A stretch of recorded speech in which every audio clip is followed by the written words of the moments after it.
Buenos días. Este es un trabajo para la Universidad UVEJ del módulo Juicio de Amparo, del reto La Jurisprudencia, para el asesor Daniel Humberto Díaz Aguirre. Mi nombre es Adrián López Cano, número de matrícula 19016145, con fecha 20 de octubre del 2021. En este trabajo analizaremos 3 jurisprudencias para analizar su origen. En este momento me permito dar lectura a cada una de ellas. Tesis 102 del 2021 de la primera sala, novena época. Facultad de atracción de la Suprema Corte de Justicia de la Nación puede ejercerla a efecto de integrar jurisprudencia sobre un problema que implica análisis de diversos preceptos constitucionales y legales. Los requisitos de improcedencia y trascendencia para el ejercicio de la facultad de atracción se satisfacen cuando se solicita por integrar jurisprudencia por reiteración y la problemática planteada implica el análisis e interpretación de diversos preceptos constitucionales y legales, ya que tal sustento, dicho ejercicio entrañaría la fijación de un criterio jurídico trascendente para los casos futuros. Lo anterior es así, pues en atención al principio de legalidad, la jurisprudencia debe formularse con un grado suficiente de determinación que permita saber la conducta ordenada o prohibida, así como las consecuencias de su inobservancia, ya que de otro modo el objeto de vincular las autoridades del cumplimiento de la ley será inalcanzable por la garantía de certeza y fundamenta el principio de legitimización democrática. Caso número 2 es la tesis 78 del 2018 con la primera sala de la décimo época. Sistema de justicia penal acusatorio oral en contra del auto que ordena la citación de investigación, audiencia inicial es improcedente del juicio de amparo indirecto, interrupción de la jurisprudencia 93 de 2013 de la primera sala de la Suprema Corte de Justicia de la Nación, al resolver la contradicción de la tesis 97 de 2013, de la cual derivó la jurisprudencia 93 de 2013, interpretó las legislaciones adjetivas penales del estado de Chihuahua y Durango y sustentó que el orden de citación investigando a la audiencia de formulación de imputación con apercibimiento de aprehensión en caso de no comparecer transgrede el derecho de libertad de ambulatoria, pues coloca al individuo en una situación ineludible de obtenencia ante el mandato judicial, lo que se traduce en un acto de imposible reparación susceptible de ser impugnado a través del juicio de amparo indirecto. Ahora bien, una nueva reflexión, esta primera sala estima necesario interrumpir ese criterio jurisprudencial porque la regulación de la citación a esa audiencia en las legislaciones locales mencionadas es semejante a la prevista en el artículo 141 del Código Nacional de Procedimientos Penales. Para la citación de la audiencia inicial y la lectura sistemática de las fracciones primera y segunda del artículo mencionado, se advierte que la citación de la persona investigada a la audiencia inicial en la que habrá de formularse imputación en su contra por sí sola no es un acto que afecte la libertad personal, al tratarse de una simple comunicación del juez a petición del Ministerio Público, en el sentido de que se requiere su presencia para el desarrollo de una audiencia en la que se vincula a proceso y en su caso sometido a una medida cautelar. No obstante lo anterior, el hecho de que, conforme a la atracción segunda del precepto citado, en caso de no comparecer injustificadamente puede ordenarse su comparecencia forzosa, pues ello es un acto futuro de realización incierta, al estar condicionado a la citación no asistida, sin justificarlo y presentarse social que se ordene su comparecencia mediante la fuerza pública, por lo que es un acto de comunicación como tal, no un incidente de libertad personal del citado. De ahí que, contra el auto que ordena citación del investigado a la audiencia inicial, es improcedente el juicio de amparo indirecto,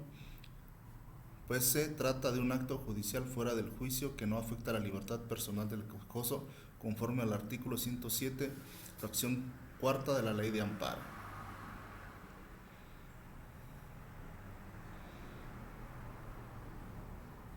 Caso 3. La tesis 145 del 2000 en el Pleno de la Suprema Corte de Justicia de la novena época.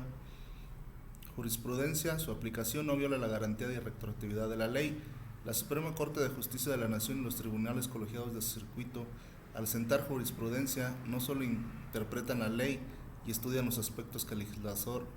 no precisó, sino que integran a la norma los alcances que sin estar contemplados claramente en ella producen una determinada situación. Sin embargo, esta conformación o integración judicial no constituye una norma jurídica de carácter general, aunque en ocasiones llene las lagunas de estas, fundándose por ello no en el arbitrio del juez, sino en el espíritu de otras disposiciones legales que estructuran situaciones jurídicas, creando en casos excepcionales normas jurídicas individualizadas de acuerdo a los principios generales del derecho, de conformidad con lo previsto en el artículo último párrafo del artículo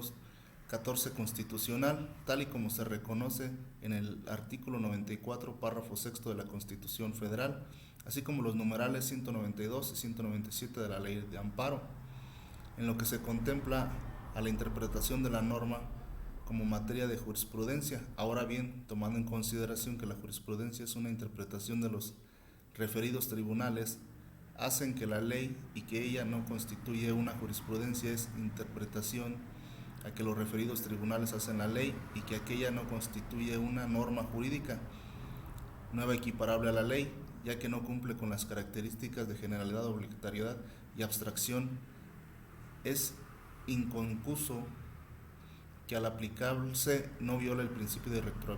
retroactividad consagrado en el artículo 14 de la Ley Constitucional. Pues en el primer caso podemos apreciar que la jurisprudencia se integró por el método de reiteración de las sentencias, toda vez que fue un mismo criterio en las 5 sentencias y no hubo interrupción por ninguna en contrario. En el caso número 2, los razonamientos para que la jurisprudencia 93 del 2013 fuera sustituida por la jurisprudencia 78 del 2018 emitida por la Suprema Sala de la Suprema Corte de Justicia fue: el razonamiento que se utilizó fue el de la contradicción de criterios. En la tesis 93 de 2013 se establece que la citación es un acto de imposible reparación y susceptible de ser impugnado a través del juicio de amparo indirecto, mientras que en la primera sala se estimó necesario la interrupción de ese criterio, porque advierte que la citación a audiencia inicial es en la que habrá de formularse imputación en su contra, por sí sola no es un acto que afecte la libertad personal, dando origen a la jurisprudencia 78 del 2018.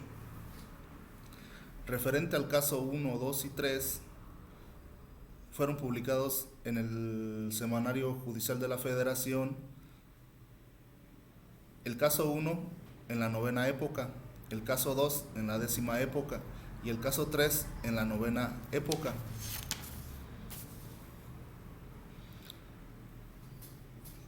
En el caso de la jurisprudencia es obligatoria para las autoridades el pleno del circuito, los tribunales colegiados y unitarios, los juzgados de distrito, los tribunales militares y judiciales del orden común y de los estados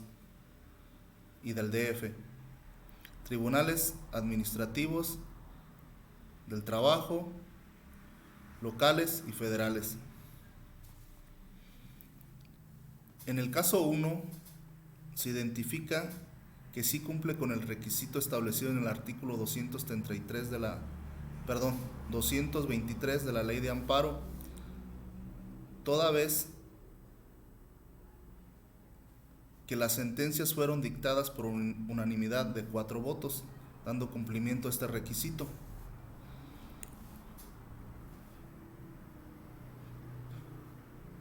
Por último, podemos llegar a la conclusión que después de haber analizado los 3 casos de jurisprudencia, podemos identificar cuando una jurisprudencia es creada por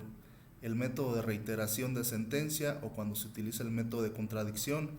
de tesis. También podemos identificar la época en que fue creada la jurisprudencia, siendo la actual la 11ª época, que comprende del 1 de mayo hasta la fecha. Además, adquirimos el conocimiento para saber cuáles son los órganos obligados a reconocer y aplicar las jurisprudencias emitidas. Y como conclusión final, tenemos que la jurisprudencia es de suma importancia en el derecho mexicano, toda vez que cumple la función de llenar lagunas legales y estableciendo los criterios de interpretación de la norma legal, criterios a los que se debe de apegar los órganos jurisdiccionales correspondientes. Muchas gracias.